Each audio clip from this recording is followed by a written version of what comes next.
great spot to point out a few things to you guys. For one, this is the highest point in all the Netherlands. What? No, I'm kidding, that's a joke. This is Mount Amsterdam, as I like to call it. This is the highest point on this tour, that is for sure. It's the one hill that you guys have to do, and you did it great. And second, this is about as far as we're going to get away from Amsterdam today as well. We've already cycled about 20 kilometers or so.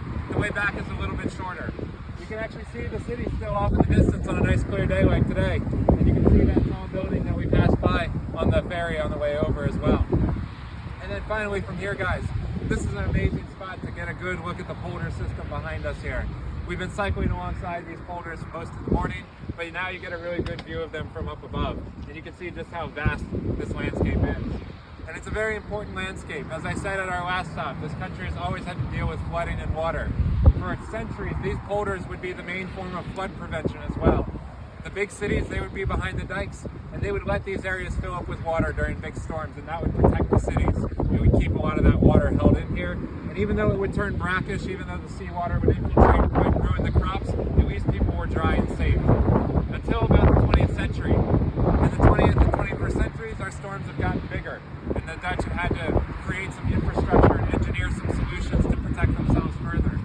For example, in 1916, there was a huge storm surge that came through the Amsterdam region. Almost 15 feet of water hit the city. And in fact, on that very first window that we passed by, guys, there's a plaque about halfway up the side of the building that shows where the water level reached during that flood. Hundreds of people died. Thousands of livestock were washed away downstream as well. So the Dutch looked around, what can we design, what can we build that will keep our cities safe? In the end, they started designing and building a system known as the Afsluitdijk. The Afsluitdijk is a massive seawall located at the front of the North Sea. It's about 30 miles from here or so in this direction. It's 32 kilometers long. It is a massive, massive dike.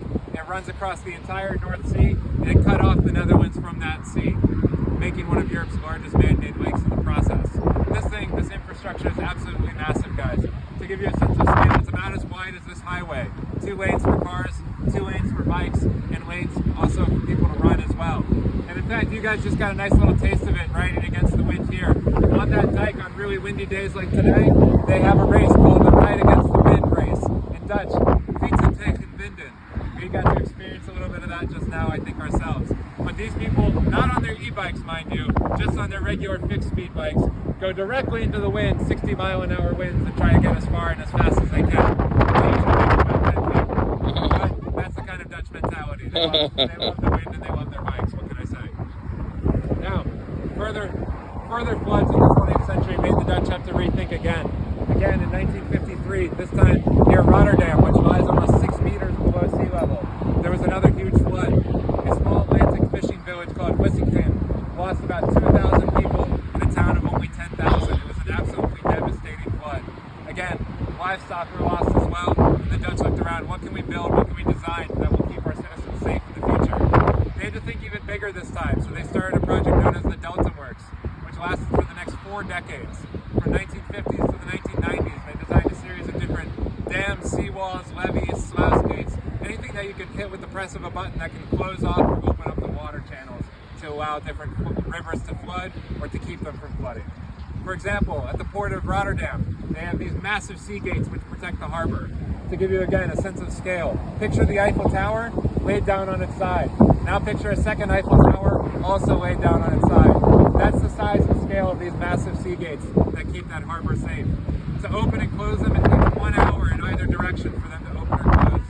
And in fact, they make sure these gates work once a year, just in case, right? So they test them and they have to close the port of Rotterdam to traffic on that day. It costs the port almost 13 million euros in losses when they do this. But that's the level that the Dutch treat this threat of water. They have that mentality in the back of their heads that this could be the next storm, this could be it. So they always have these systems working. They always have them designed to be able to protect the citizens as well. In fact, Dutch architects are sent around the world to other flood-prone areas to design similar infrastructure for those countries as well. Places like around Houston,